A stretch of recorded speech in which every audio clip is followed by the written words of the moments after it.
Hello, my name is Michael and I am speaking to you from the verse.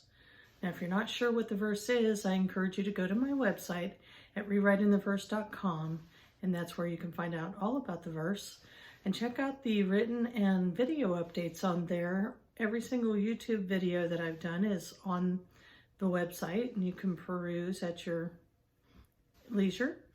And I especially encourage you to look at the ones that are linked to twin flame past life regressions and rewrites. I have been guided lately to use my ability as a past life regressionist to go back and heal specific timelines connected to twin flames, and using that dynamic to help us move up through the ascension ladder, through the various portals and powerful astrological dates. And I've been doing that over the last several months, so you can go back and check out many different ones that are already written there. And today, this video is directly linked to the upcoming spring equinox. For me, it's going to be March 19th, but it could be the 20th, depending on where you are on the planet. 2020, so March 19th, 2020, spring equinox. This video and the twin flame past life regression that I will share with you on this video is directly linked with that upcoming portal. Today is actually the 15th of March, so we're only about 4 days away. And I have felt the power of this upcoming portal for at least a couple weeks now. I knew this was going to be a powerful one, and it has proven to be so with everything that's gone on in the world, especially connected to the coronavirus. I knew something huge was going on. This is certainly not just an issue for a particular country. This is a global issue. And I knew that we were probably replaying some timeline from the past. These mega emotion-filled type events are always repeats of something that has happened before. And I wasn't sure until last night, actually. I got downloads to let me know exactly what time we were looking at, what timeline we were going to be looking at. And this is actually very much linked to a video I did for the 3/3/2020 portal just a few weeks ago. So if you want to see the already recorded past life regression connected to what we're going to see in this one, that is the one to go to and watch that so you have a better understanding. Now, that was a more recent timeline. The one we're going to look at today is 600,000 years old. So we're going to go back to the original cause and heal it at that point. And that's what this video is all about. If you have an interest, especially in Sirius, the star system Sirius and the beings from there, this is all about them. So, and if you're not interested at all in that, well, then you may not want to listen any further. But I think, well, I know this is a huge timeline. It's very much connected, obviously, to our planet, because I do believe what's happening right now with the scare and the fear on this planet, this is not just based on the current threat. This is also bringing up all the old fears and post-traumatic stress that we experience from a 600,000-year-old timeline. So there's a lot of information connected to this one. I've already done the actual past life regression, looked to see what happened in the first version, and I will share the details of that with you on this video. I will also do a shorter video after this video that will basically give the highlights and what the ultimate takeaway will be at the end of this video. So look for that too. I will post that immediately after I post this video, and I'll add the link below. I mentioned earlier about the ability to rewrite outcomes, so I can look at a timeline and then I can ask my guides or whoever's helping, where could there be an intervention, something different done that would have a higher vibrational outcome? And they have shown me what needs to be rewritten. I have not put that into place yet, though. I believe it's much more powerful to do it live on these videos with you. And so at the end of this video, once I share all the details of what I've already seen, we will then look at the point and do what they encouraged me to do and rewrite it. And together we will see what unfolds. We will most likely feel a huge wave of change and energy when that happens. So it's exciting, and we get to do it together. So please stick around to the end of the video to experience that with me. So, like I said, there's a lot of details to this one, and I don't want to miss any important pieces. I think I'll go ahead and tell you just a smidge about the past life regression I did 2 weeks ago that I referred to already. To give you an idea of, well, Sirius, I've already mentioned the star system Sirius is involved, and also the golden ones, specifically that group that is connected to the Sirius star system. I don't want to go into a lot of details, but that system is basically a sister system to our sun and our star system here. There's an intimate connection between Sirius and our sun, therefore an intimate connection to the beings from there and the beings from here. And very humanoid types of beings from there as well, especially at the timeline we're going to look at 600 years ago, very humanoid looking human beings there. See if there's anything else about that. I have to say, especially if you notice any shift in the light, I'm using my typical setup here, and never has it actually appeared to shift the intensity of the light until I started setting up for this video. So if you notice a difference, because I feel like I noticed another variation, we might even have some beings trying to confirm or help with this one. Whatever, just don't be surprised if there's some fluctuations in the light.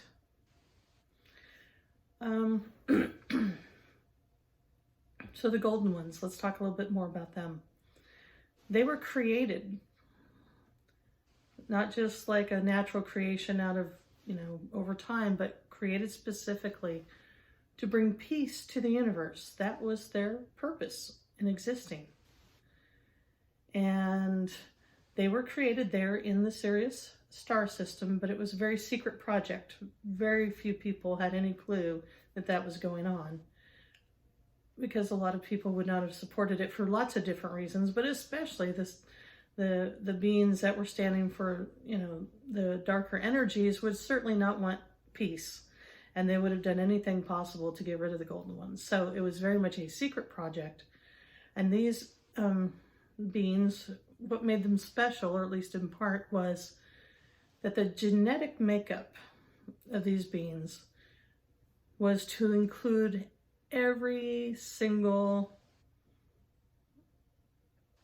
genetic race that existed at the time, or any race, any group in the universe that could or might be interacted with to help create peace was somehow incorporated into them physically. So this made them very unique. And the idea is, if you have all the genetics, yes, maybe people might be more willing to work with you if they know that you have some genetic connection with them. But it's more than just that. It's the vibration that comes with those genetics. It's the special gifts or weaknesses that come with those genetics. What I was told is these beings were given people hear about, I had the word, it's a biological enhancement. Okay. A lot of people, especially in the more advanced technology things that are going on now, talk about being technologically enhanced. There we go.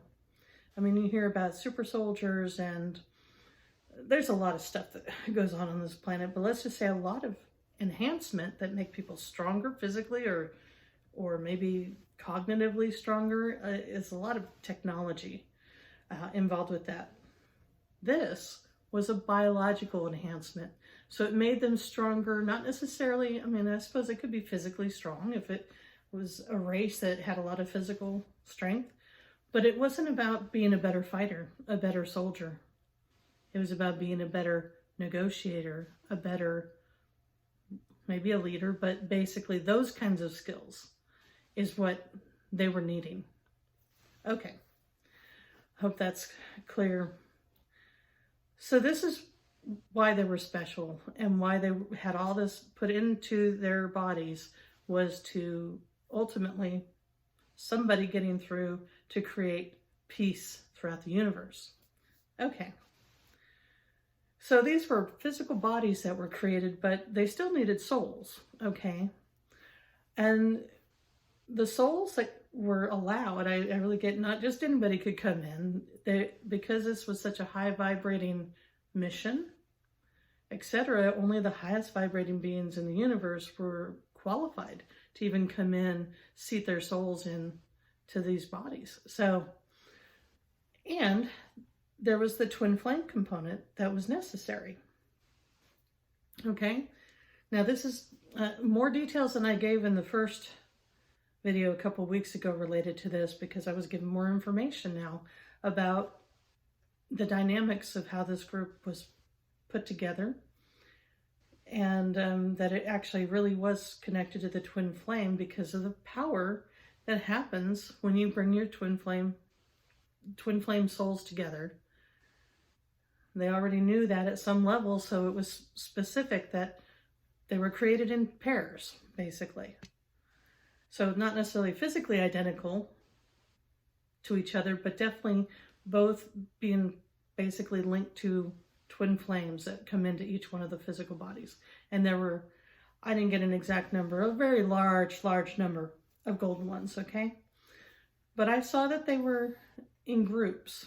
They would be assigned to a certain group with their twin flames, and everybody, every golden one basically had their ultimate mission being a part of bringing peace.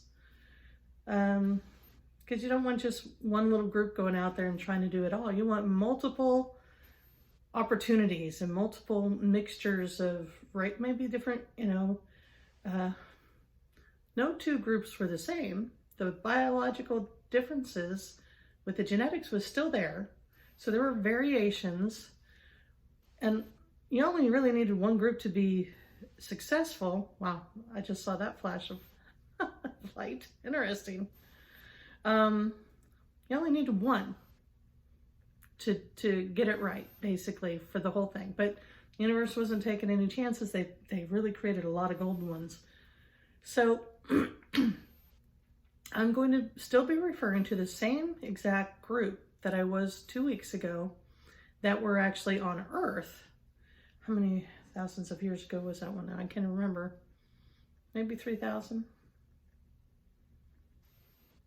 I think. I can't remember the exact date now, but only a few thousand years ago on this planet. Well, that was this particular group at 3,000 years ago.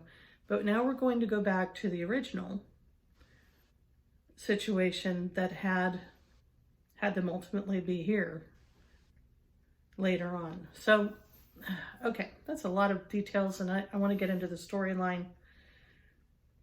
So let's get started. Hoping I haven't lost you already. And I'll fill in the other details as we go. All right, so what I'm being shown right off the bat with this one is, and I know that it's happening in the Sirius system because I already know the storyline. Sirius B is one of the stars in the Sirius system, and it then has whatever planets in its vicinity, okay? And on one of those planets is where the golden ones were created, okay? And so I see the main character, never got a name for him 2 weeks ago, but his name is Jericho, okay? And apparently he was 600, almost 600,000 years old when I saw him 3,000 years ago. It is the same person, the same soul at least as back then. So, so that's actually his name. That's his name.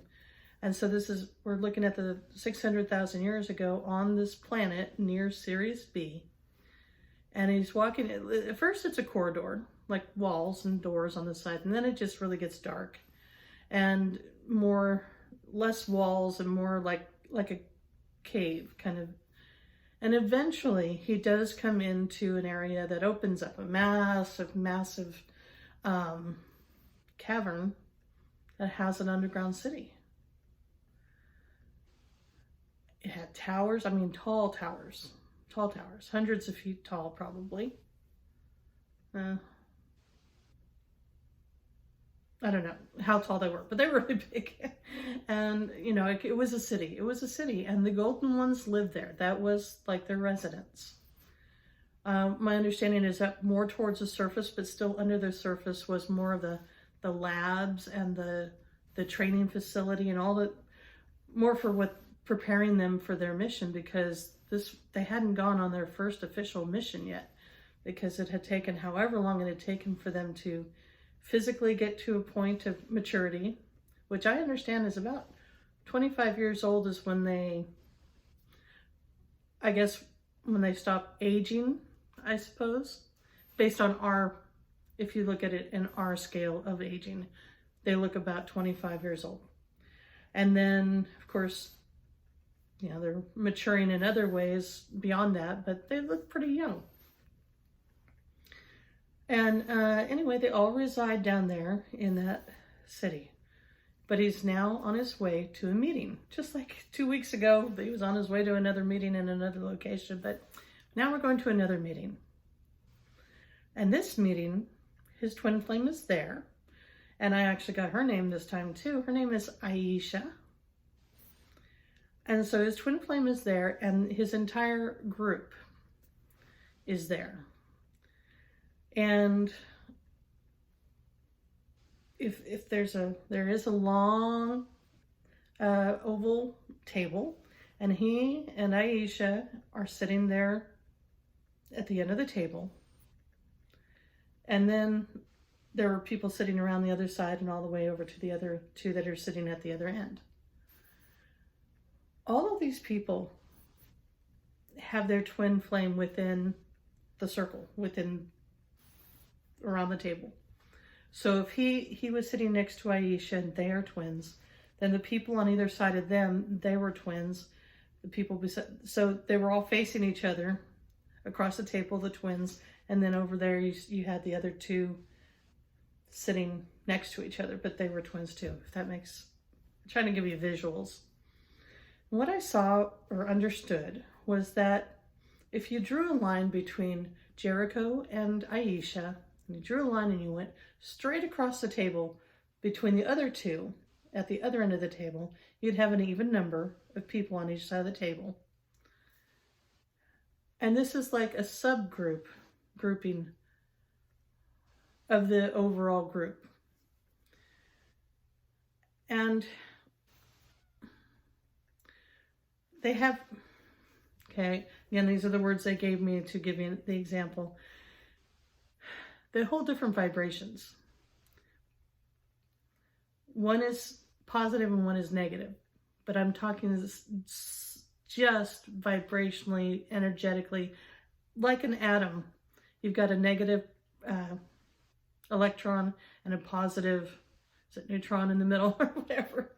So it's not that one is bad or good. They just hold different charges and complementary charges.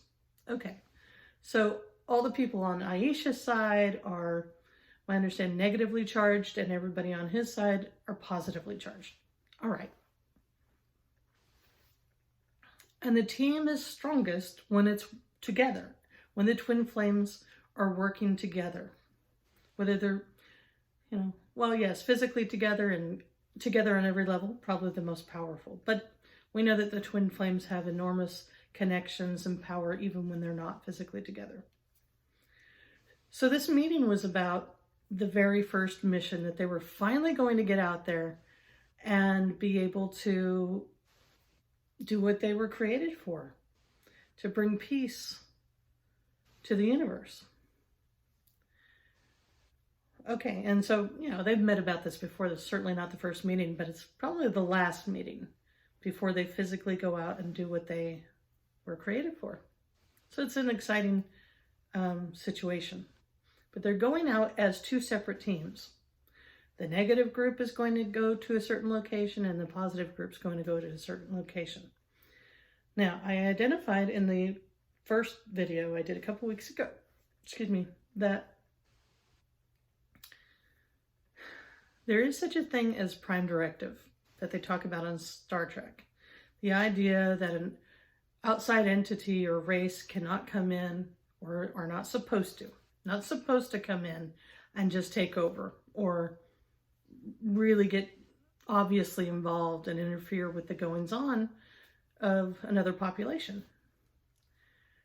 So it does require another aspect of them for them to kind of merge with, so they can have more of a direct influence on what's going on. So in the first video, yes, Jericho linked with or merged with another aspect of himself, but a human, surface human person who consciously agreed to that. And that's how he was able to kind of merge with that and be person and go out and do what he did. Well, that's what they're going to do again. As two separate groups, they're going to go out, because they do have aspects on the two locations that need to be worked into. They have aspects that are ready, and they're going to go out. They're going to work in these groups separately, but ultimately their goal is to work from separate sides of a fence, basically, to get the groups involved to have a peaceful outcome with whatever conflict is going on. So, when we looked at the one 2 weeks ago that was here on Earth, it was just Jericho's team that was here. He didn't have that other side here, at least in the beginning, to work with. But now we know, and now I was shown, oh, there's another side of the team, and this was their first attempt to get it right. But it didn't go right the first time. Now, I want to remind you or explain that what I mentioned about the coronavirus earlier is a replay. Even though it's not going to look exactly the same on the surface, it's the same energy. It's the same energy that's going on behind this virus is what was going on the planets that they're going to interact with in this timeline. So it's absolutely a replay.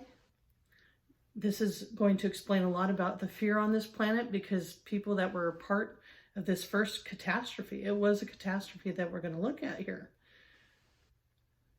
600,000 years later, all the incarnations since then, and people still feel that fear. So a lot of what you're seeing on the planet is still connected to that, and it's just replaying again. And this is another opportunity for us to get it right. And that's what this rewrite is all about. So, all right. So yay, they leave that table knowing it's time to physically get out there, physically connect to their other aspects. Now, one group is going to stay primarily on the planet that they're on. And then there's another planet within that same star system that the positively charged group with Jericho are going to go to that one. And then, like I said, they're going to connect with their aspects, and they're going to work within the systems, because there's a lot of strife between these two planets. In fact, it's going very badly, and it's clear it's on a trajectory for a lot of bad things to happen if they're not successful. So they know exactly where they're going. But how all this is going to unfold, nobody knows for sure. This is the first attempt. Okay, so aspects over here from the negative group. I'm just going to say Planet A and Group A are the negative ones. We're just going to, I need a distinction. So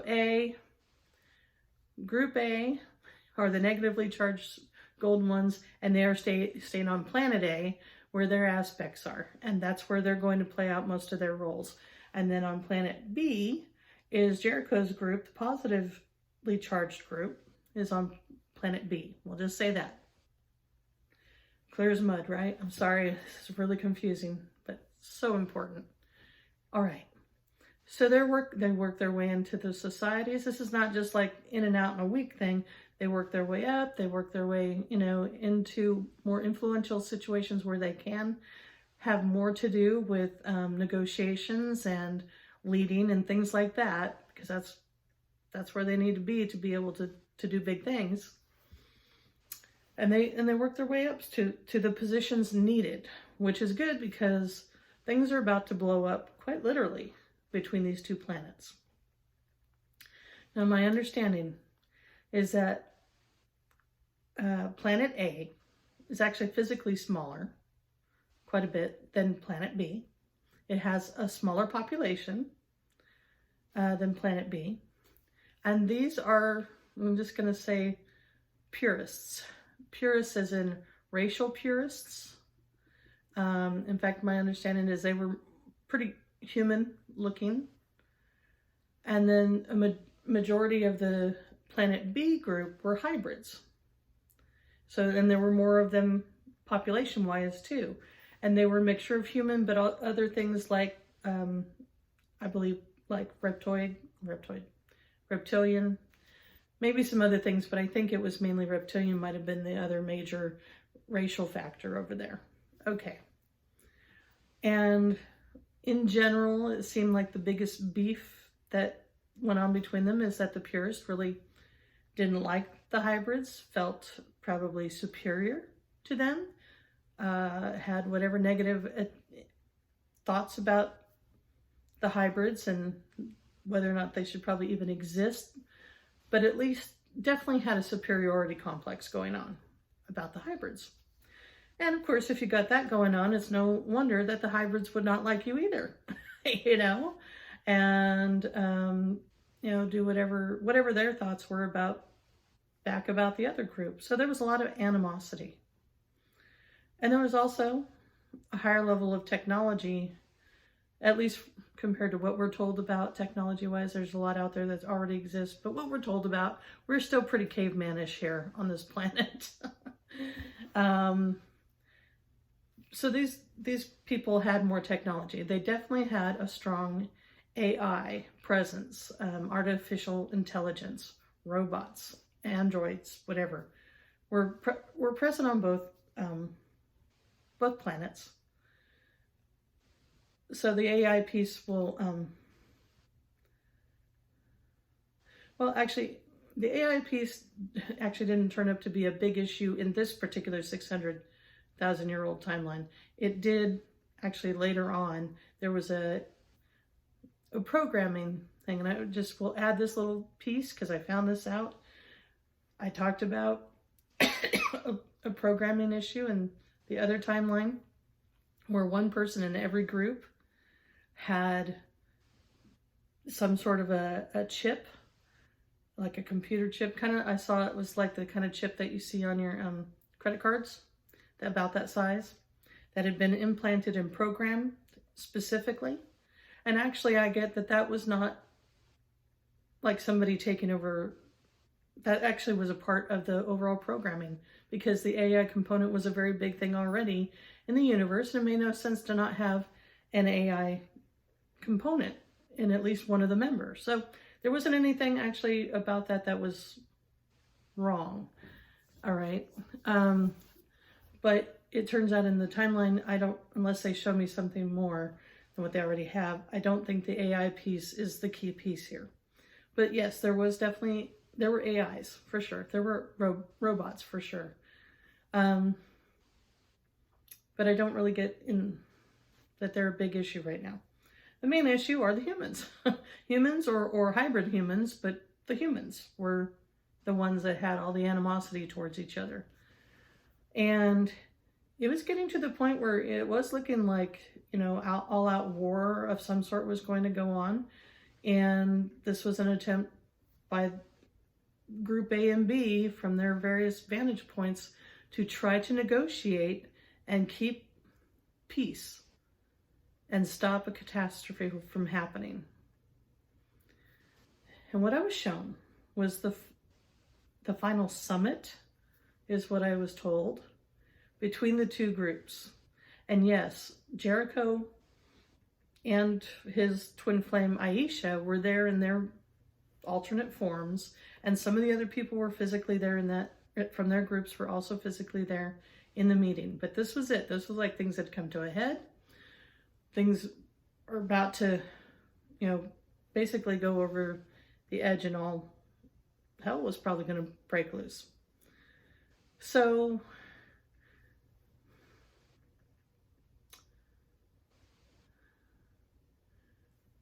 I'm just thinking which order to tell you something.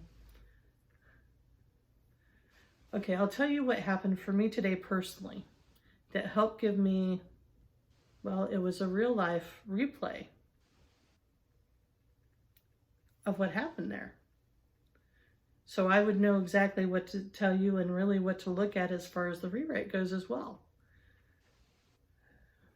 So now I'm here in the US, but I think anywhere in the world right now, you can probably identify with this, which is with the coronavirus scare, everything is starting, you know, the stores are being bought out of, especially toilet paper. Okay. Last few days, toilet paper has been an issue around the world. I think out of all the supplies out there, that's probably the forever going to be what's remembered. No toilet paper.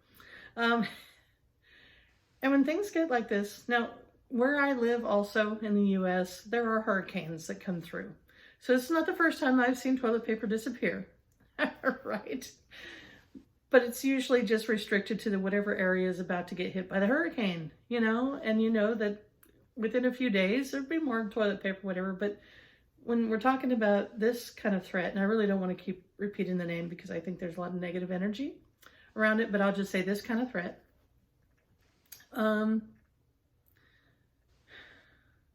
For it to be a global issue, now it's like, well, who's going to bring us toilet paper, right? We can't just ask the next state over or the next country over because they don't have any toilet paper either. It becomes a whole nother issue when you're talking about a global threat like this. It's unprecedented, right? I don't think any of us have really experienced anything quite like this before. And this is the energy that we were experiencing. If you were there on those planets, whether you were a golden one, in fact, many people, probably most people that are drawn to watch this will either be golden ones themselves or some of the people that were on those planets that were affected by this, what will be a catastrophe. So if you're watching this, yeah, this is you. This is what happened to you 600 years ago, 600,000 years ago. Okay. Oh yes, I was going to give you the example of this was probably a mini creation of that summit meeting. That's what I got. So I was at a store, at a pharmacy, pick up some meds, and I was standing in line, and there was a woman with her cart over here, standing right next to the line, just kind of standing there. So I knew she wasn't in line, but obviously she was standing there somehow related to whatever. And she was, I actually had to kind of engage with her to just kind of maneuver my cart around, whatever. So there was even a short little dance that happened between just the two of us as I was trying to move into position in line. Okay. So I'm standing there in line waiting. There's just like one person ahead of me or whatever. And the woman she finally sits down right there, but with her cart. And she calls somebody. Okay. And I'm actually slightly ahead of her, but she was definitely not trying to cover up her conversation. I could hear every word of it. And she's called somebody and was basically telling the person that she needed money. She gave him some a laundry list really of things that were going wrong for her. Her and her 4 kids. And she only had $8 on her. And that whoever that was needed to give her some money. And apparently they were saying, I can't, or no. And she was even questioning, didn't you just get paid? And actually, you know, I'm hearing this, and I can tell you from the moment she was asking him for money, before she gave him the laundry list, I already was in my head thinking, I need to give her some. I didn't need to know the details. Now, granted, I'm a generous person in a lot of ways, but I don't give to everybody. I don't give to every homeless person I see. I just, if I feel called to give, I will. But I don't, you know, I didn't have any you know, oh, I got to help somebody if I hear this kind of thing. But pretty quickly, as soon as she mentioned I need some help financially, I immediately thought I needed to give her something. Now, one of the things about, maybe this is a global thing as far as the threat that's going on, is it really makes you take stock of what you do have. And people that might be thinking about how little they have may realize that they're not as bad off as some other people. Now, I am not financially a part of the echelon. You know, I live paycheck to paycheck like everybody else pretty much. And, you know, I don't have a lot of extra either. And yes, right now, I'm very clear that I'm not as well prepared as some other people, or just financially, I'll just say financially as prepared as some other people. And so usually I might, if you have 2 separate groups of the haves and the have-nots, I'd probably fall on the have-not side, right? But in that moment, I was the have. I was the one that had more. Now, I had every excuse not to give anything, right? I got to take care of myself in these moments where I've got friends, family, whoever that might need it. I'm just, you know, I worked hard for it, whatever the conversation is, right? But my initial reaction was just, I need to give. So I didn't need to hear about the 4 kids. I think maybe the $8 in her pocket might have probably been the key. Like, yeah, $8 isn't even going to help a single person. So I was already kind of in at the $8, at the $8 conversation. But then, yeah, she listed off a whole bunch of things. But by the time the kids were talked about, I had already decided I was probably going to give her something. And then, still, I wanted to wait for her to get off the phone before I gave it to her. She actually got pretty snippy with the person on the other end of the phone and demanded that they give her money. Okay, so I had a little, I don't know about that attitude. I had my judgments, so, well, I'm human. I had my judgments about how demanding she was, entitled she felt she was, that other person should just hand over money because she needs it. And it probably gave me a little hesitation in that moment. Well, maybe I shouldn't give it to her because she's being a real snooty person right now. I don't want to give to snooty people, right? But in the end, I still decided to give it to her. And so after she hung up, and again, she was slightly behind me, so I had to turn a little bit, and I handed her some cash, and I looked her in the eye and said, feed your kids. And she said thanks or whatever, made eye contact, and that was it. I mean, I didn't want it to be a spectacle, or, I mean, if she had said something else to me, I would have responded, but it was pretty much, I think that's all that needed to be said. Feed your kids. And I turned around and I didn't make any more eye contact, and, you know, she was quiet, didn't get on the phone again. So, but afterwards, I did think a little bit more. Now, normally I don't put a whole lot of thought in this kind of stuff, right? So I did think a little bit more of, you know what? What if that was a scam? I've never had that kind of thing happen before to me, but, you know, what if instead of sitting out, you know, panhandling on the whatever, now she, you know, thought enough to sit in there and give some sob stories so people give her money. it crossed my mind, and I had to think, well, I'm going to just give money to somebody that totally scammed me. Or what I told myself is, even if they did, even if that was the worst case scenario and they really were cheating me out of my money, somebody that's in that position, they obviously need it more than I do anyway. Even if they don't need the cash, they needed something from me. So there were no regrets either way. I knew that served something. Now, of course, now I see that was actually a part of this, which isn't it. Yay, I'm glad I gave her money because she played an important role today. Thank you, whoever that was. That was probably, and in fact, I know, probably an aspect of the person that was working probably with Jericho was probably the one that was doing the negotiating on whatever. And that person, the aspect of her, was probably the other one on the other side saying what they needed to say. Basically, what I got was at the summit meeting, this group, Group A, the purists. She represented the purists. The human group that felt entitled. The ones that thought they were better than, and that people should serve them or whatever. And that Jericho would then represent, Planet B, the hybrid groups. And what I saw was a very similar dynamic that's probably going on this planet today. That if Planet A represents the group on this planet that actually has a lot, they are the haves. The ones that have a ton of money, a ton of resources, a ton of whatever, that have actually treated the hybrids probably pretty badly. But they're at a point now where all of their reserves are gone. And they are struggling, and they don't know how to ask for help. Appropriately, anyway. That they're ultimately on the other, like the shoe's on the other foot now.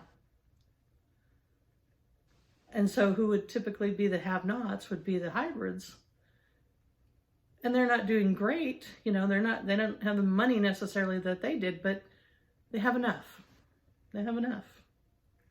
And so at this summit, even though they don't like each other, this group is having kind of sideways asking for help, okay, is what I got.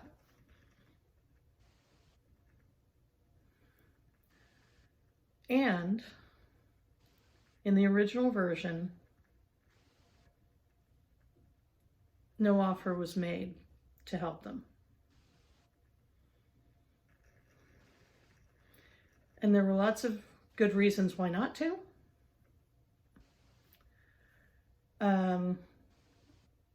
There wasn't even a right or wrong, really, whether or not they were helped. But that snub that was taken as a snub by the Planet A, that they weren't given what they expected to be given, or wanted anyway, that was like their reason for basically pushing a button.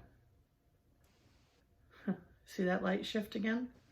Pushing a button to the equivalent of like a nuclear bomb. And what they had done was they had technology, like a laser technology of some sort, where they sent a laser or something, directed it at Sirius B, that was their main star that provided all the light just like our sun does. They pointed something like that at the sun intentionally for it to, I'm going to say it was like a solar flash or something, to have it erupt and destroy Planet B. That was intentional because they felt justified in doing so. However, what they didn't count on was that it actually I don't think it didn't totally destroy. I know that. It did not totally destroy their planet too, but it definitely had a very negative impact on their planet as well. I don't believe too much could survive on the surface after that. It did damage to other, anything near that planet that was totally destroyed was, damaged too. But those two planets, definitely catastrophic results from that attack on both sides. And that scar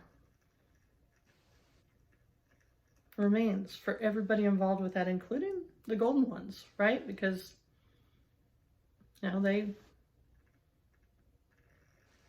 was their purpose. And that first attempt failed.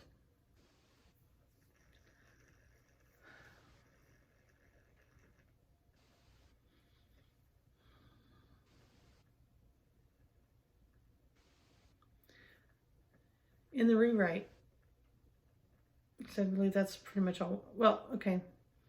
As I said, they were both groups were on both planets and integrated in, but they did physically, the golden ones did physically, were able to kind of disconnect, and I also think they pretty much knew what was coming. And they were able to, one group, the ones that lived on Planet A, and Group A actually went down and into the city, because it was very deep in that planet. So as long as the planet itself survived, they were going to be able to survive down there, and they did. That is where they have been for 600,000 years, at least until a couple weeks ago when we brought them back about 3,000 years ago, or brought them here.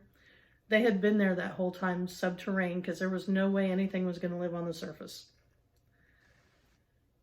And that's where they stayed. Now the group B that was on Planet B that was totally destroyed had physically gotten off. They were able to physically move off of that in time, so they didn't get killed in that blast. But, and I'm not even sure exactly why. I don't think it's that important at the moment anyway, to know why they didn't just go. Maybe they couldn't. I mean, the destruction on that planet was so horrible. Maybe they couldn't even get into that city. I really don't know. But they end up leaving the system. They end up going. And I think just traveling around until they found a place that ultimately came to Earth and set up shop here. So those two groups have physically been separated until just recently, just till I did that past life regression a couple weeks ago. They've been physically separate. That means those twin flames, because all of those people were twin flames with other people in their group, have not physically been together. At least the golden I mean, there's so many different aspects. You really have to understand. We all have so many different aspects, so many different worlds, and so many different forms. So twin flames can come together in lots of different ways. But as far as the golden ones, they had not been able to physically come back together until recently. And they're all here on this planet. And I do believe that this planet is the new opportunity to heal this timeline once and for all. So we don't have to play it out again, because that's what people are feeling right now. Right now, that's where we're headed. That's the energy that we've been in. We've been feeling it build up. And these next few weeks, I guarantee you, lots going to happen these next few weeks in governments and everything else. The current threat is going to be used as an excuse to do a lot of things on this planet. And I believe that this rewrite is going to really help keep this situation from, not just keep it from going to a catastrophe level, but actually have a unifying energy behind it once we rewrite this. So this is going to impact things big in a positive way on this planet. So, okay. So going back to what that interaction today with that woman was actually, what I was told, that was basically a really mini version of that overall summit. And that's where the rewrite needs to happen. That Group A probably demanded, and I think that's probably, I do believe that's probably what kept, they just asked nicely. They didn't even ask, they asked, actually. They were just, all they needed to do, like that lady, was just say, you know, it's been rough, got $8 to my name kind of thing. We only have $100 million to our names, and that's not enough to survive. You know, whatever. I think the offer of resources to them was right there. But somebody, and probably that lady, whatever aspect she represented, was demanding, like they were owed this by this hybrid group, and they should feel lucky to be able to give it to them, you know. And Jericho, I believe, was the main one representing Planet B, and well, the answer was no.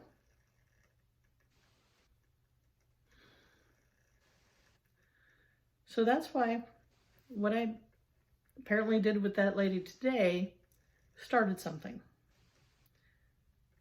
And like I said, I did think about it way more than I would normally think about that kind of thing afterwards, thinking, oh, I might have got scammed right out of, you know, money that I could have used. But like I said, ultimately, I gave it up to whoever, no matter what the motives were, whether it was real or not, whether there were any kids involved, whatever.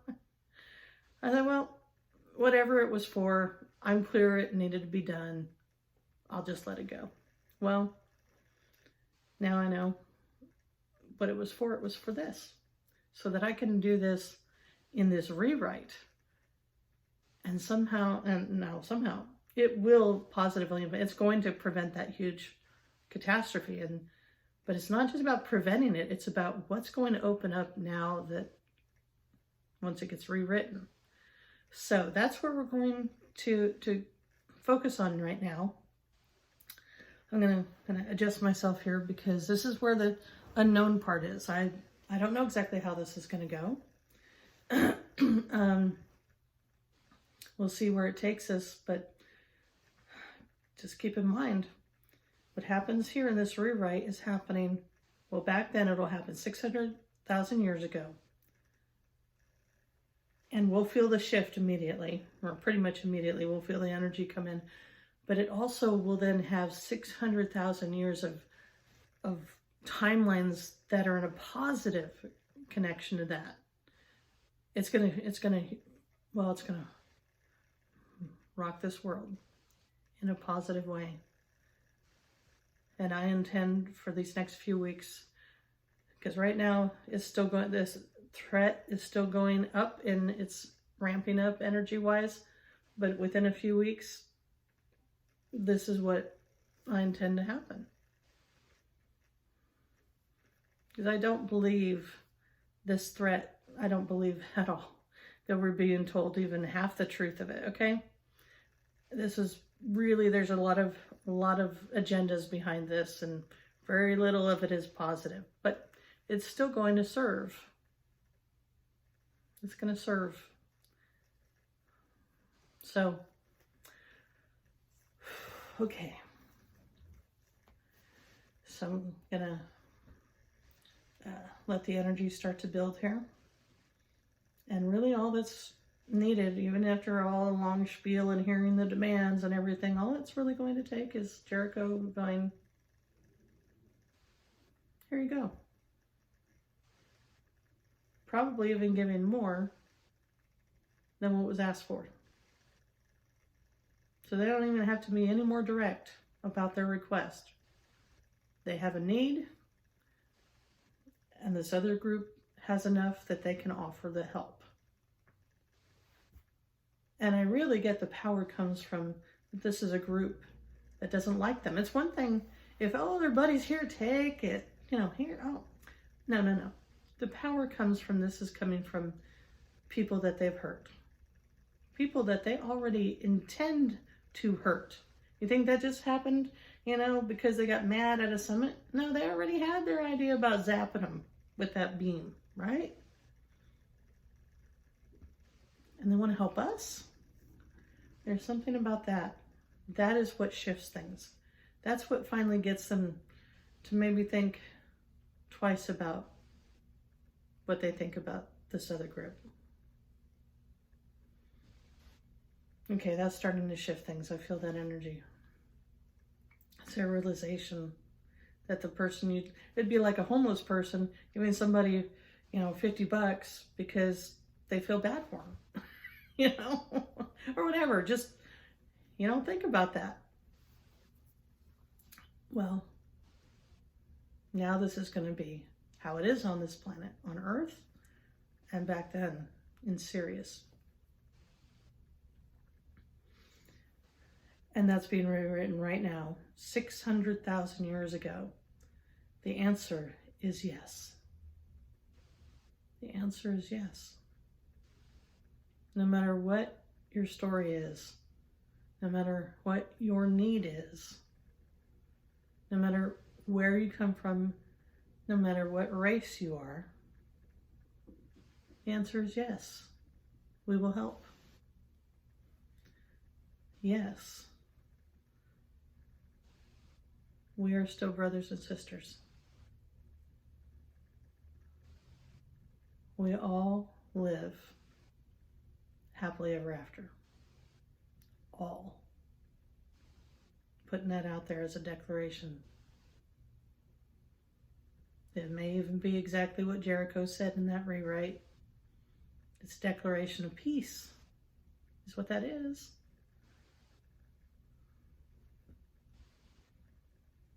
So I'm getting Planet A actually gets even more than what it needed, right? Because of all the generosity, and not just of Jericho himself, but Planet B has enough of its own small resources to gather up enough to give them more than what they need. To give to those that persecuted, to those that hated you.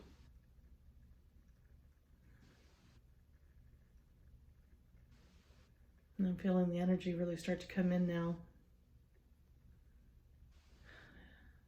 It's a soft energy so far.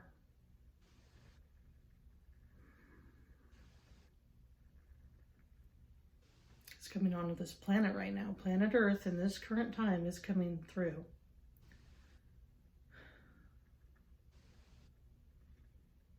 Remember, this is 600 years now, 600,000 years of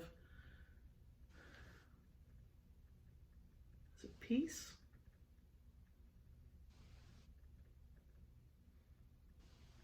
I mean, this was their mission, wasn't it? The golden ones. To bring peace. The micro or the macro, they brought peace to those planets, those people. And it generalizes out to the universe. I'm getting the word sharing. This is how we get through things together. Good times and not so good times, is we're sharing resources. Oh, I have a couple rolls of toilet paper over here. Well, here's a paper towel roll. Handled. We don't have to go pushing people out of the way at the store to grab the last Kleenex box. People can lean on each other now, even if it's somebody that you don't even know, even if it's somebody from another country. Governments can now share. Wow, there's an idea. And it's not just, the ones that have been buddies with each other. No. Oh, we fought you in the last war. Well, here you go. What else do you need?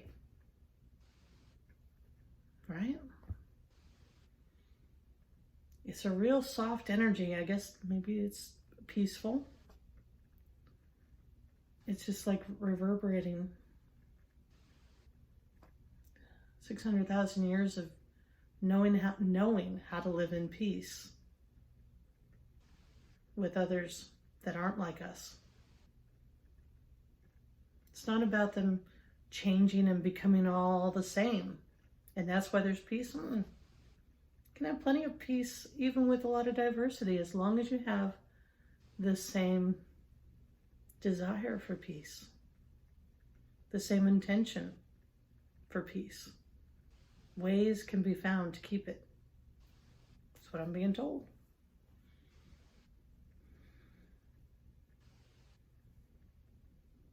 So now the golden ones, well, they can really be together now again. They got back together 600,000 years ago, and they probably have had whatever other missions they've had, but that was the big one. They got it right the first time. Pretty impressive, really, when you think about it. But they were special. They are special. And all of us are, no matter who we are. You don't have to be a golden one to be special. We're all special in our own way, and we're all here to contribute.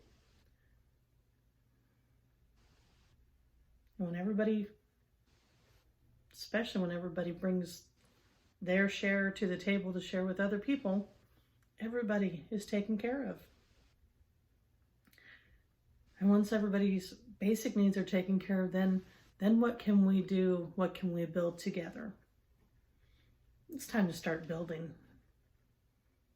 Take down the old, broken down structures and to build something where everybody benefits. Everybody. We all live happily ever after.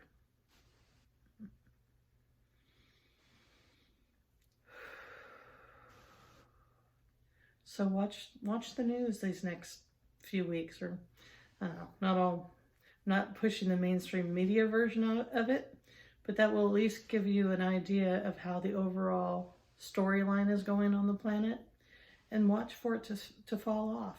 That all of a sudden, they found either a cure, or they're just realizing, oh, it's losing its steam on the planet, whatever. Within a couple weeks, I'd say by the end of March, I'm intending that this actually, has it be almost a non-event, or not almost. Let's just say it's a non-event. Nothing worse than serious flu went around. Okay, we got it. We learned. We healed. We shared. We loved.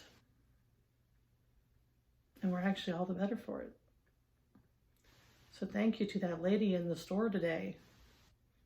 Bless her. Whatever her circumstance was, she played a really vital role today.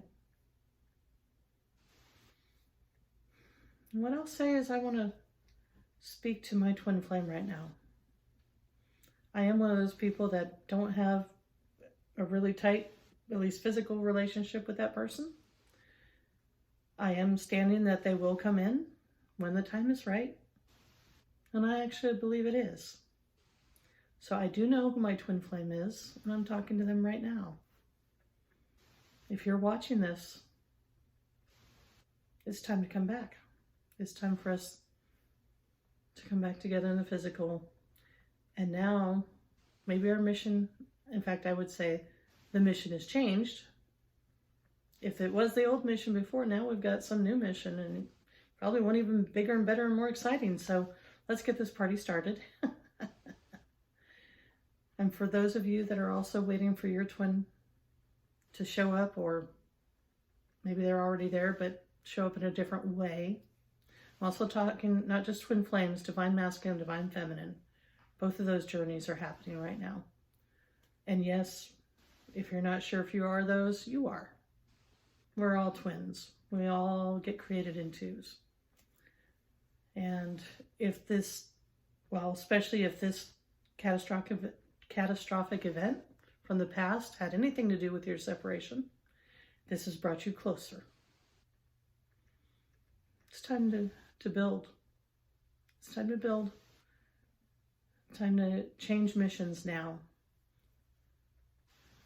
To what, maybe now what we're really called to do. Maybe there was another mission for the golden ones after that, but one they never got to play out. Well, now they have an opportunity. If you're still here, thank you. I know this is long, and there was a lot of details in this one up front that would have maybe mired down some people, but if you're still here, thank you. I appreciate those that watch, my subscribers. Thank you so much for sticking with me. I know these timelines are really out there. I'm not kidding myself. Most people are not comfortable with these kind of conversations, so I appreciate those that are, or at least willing to be open to it. Thank you, thank you. Please like, share, and subscribe. And any comments are welcome to, help. Anything you want to talk about, please comment below, share with your friends. And, I really am curious to see now what the rest of March will look like. And remember, this is connected to this upcoming spring equinox. So we are going through a portal that day that is connected to this timeline that we just did. So a lot of power as we go into this. I'm excited. So until next time, peace and joy.